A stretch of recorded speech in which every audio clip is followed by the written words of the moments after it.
I'm meteorologist Peter Hall. Here's a look at the forecast for today. We look ahead and we'll have the brightest sun, filtered sunshine this morning, diving behind increasing and thickening clouds during the afternoon. But not before we have a pleasant day, high of 66.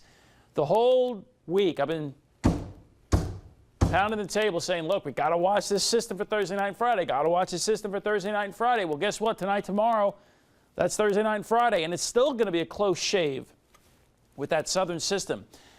Whether or not we get any rain from it, I think enough of it, and it's not going to still be that far away for the weekend, but enough of it should slide to our south that I think we should be mainly dry, if not mostly dry, this weekend.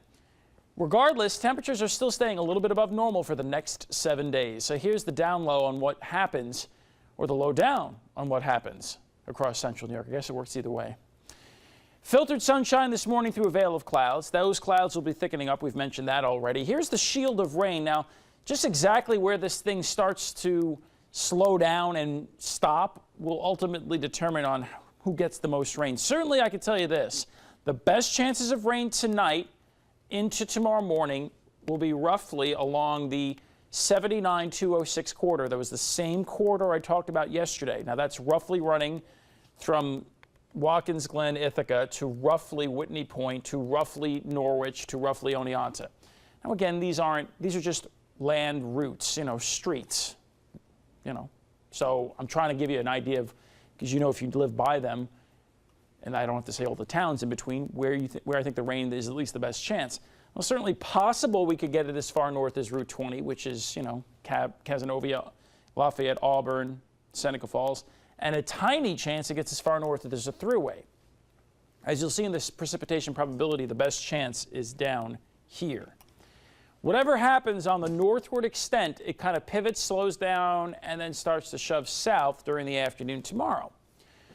So tomorrow's temperatures are going to be highly dependent on where you live and how much cloud cover there is. Assuming the clouds are pretty thick, which I think they'll be, especially on the 88 corridor down in here, the high is only going to be about 60.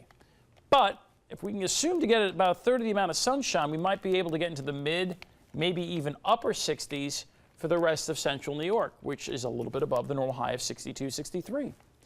Again, the southern system isn't going to be that far offshore, but enough of this should slide far enough to the southeast that it is completely out of our viewing area for Saturday. Of course, we'll keep an eye to see if this changes, but I don't think it will.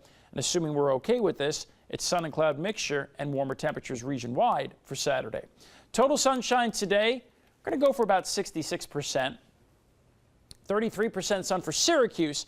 Both of these days, and even Saturday too, there'll be less sun to the south, but more to the north. Precipitation probability, let's describe this.